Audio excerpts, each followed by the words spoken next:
కనుక నీ యొక్క మనస్థితి బట్టి నీకేది ఇవ్వాలా అని ఇస్తున్నాడు. మన ధ్రువచరిత్రలో ఏం చెప్పుకున్నాం?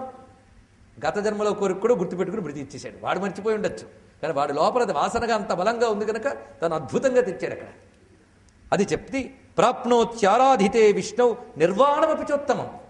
ఇతర దేవత ఆరాధనలన్నీ కూడా ఇహలోక సుఖాలు ఇవ్వచ్చు, పరలోక సుఖాలు ఇవ్వచ్చు, కానీ ముక్తి ఇచ్చేది విష్ణువారాధన మాత్రమే సుమ.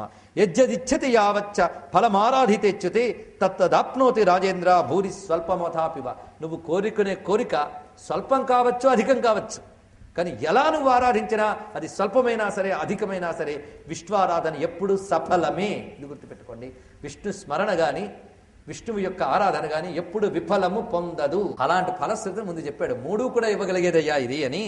ఎత్తు పృచ్ఛసి భూపాల కథమారాధ్యతే సహా. ఎలా ఆరాధించాలని అన్నావే దాని గురించి వర్ణిస్తున్నాను విను. తదిదం సకలం తుభ్యం కథయామి.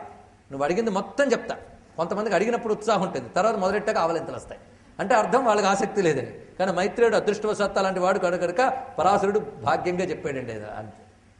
వింటామని కూర్చున్న వాళ్ళకు ఉండవలసిన శ్రద్ధ ఏదో అది మైత్రేయుడి దగ్గర ఉంది కనుక పరాశరుడు ఆనందంగా చెప్తున్నాడు, మొత్తం శ్రద్ధగా వింటున్నాడు మైత్రేయుడు. అందుకే సకలం తుభ్యం కథయామి, అంతా నీకు చెప్తున్నాను, నిబోధమే వినవయ్యా.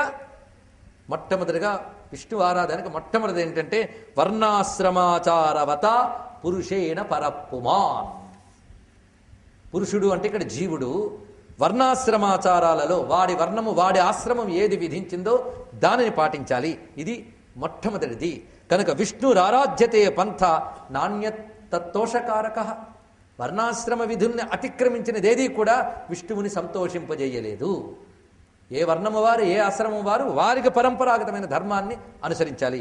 యజన్ యజ్ఞా యజత్యేనం జపత్యేనం జపన్ నృప ఘనంస్తధాన్యాన్ హినస్థ్యేనం సర్వభూతో యతో హరి. హరి గురించి ఆరాధించినప్పుడు ఒక్కటి స్పృహలో పెట్టుకోవాలి. విష్ణువు ఎక్కడో ఒక లోకంలో ఉన్నాడని మాత్రమే అనుకోకూడదు. సర్వభూత గతో హరికి, సర్వభూతములందు వ్యాపించిన వాడు హరి అనే స్పృహతో వర్ణాశ్రమాచారవంతుడై వారికి విధింపబడ్డ పద్ధతుల్లో యజ్ఞము చెయ్యాలి.